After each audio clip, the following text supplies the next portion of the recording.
On today's short video, I'm going to show you how to absolutely not do woodworking on a boat.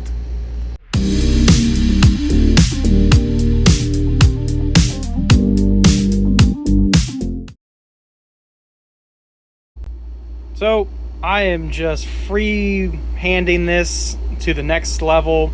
I'm using a Sawzall with a metal blade to cut teak wood.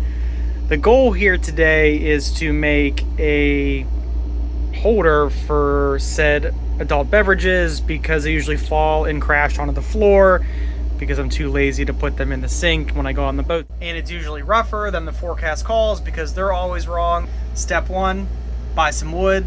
Step 2, use the wrong tools. And step 3, use some cheap dollar store epoxy to template it together. So the idea here is to have that bracket on the wall. Look how fantastic the Sawzall cut that.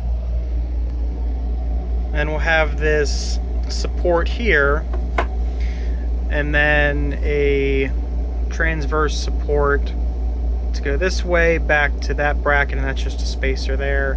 So I'm going to epoxy that together to there, and once the epoxy sets, I'll drill tiny little holes and put some screws in there and sand it, and I am going to stain it to match all this. But for a couple bucks in teak and some dollar store epoxy, actually don't know what this is, but it does set quick and it is very strong, so that's cool for templating stuff and kind of fitting things together.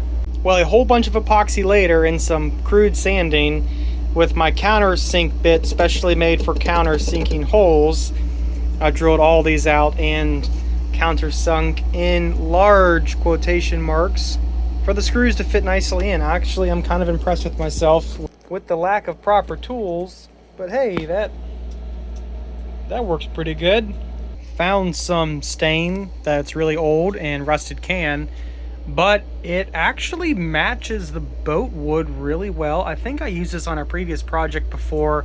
It's definitely old because it was all oil at the top and just goo on the bottom, but a little mix on that, and yeah, actually I think that I think it's gonna look pretty good.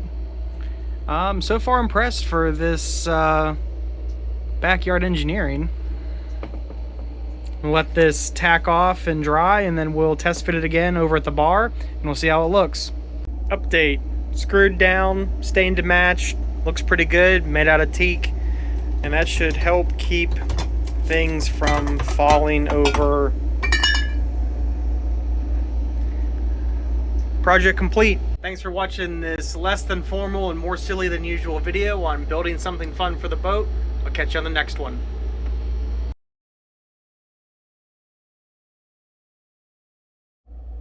Finally making my bar shelf holder wood device with a metal Sawzall blade, a tape measure, cheap dollar store epoxy, and some rubber bands I found in my pocket.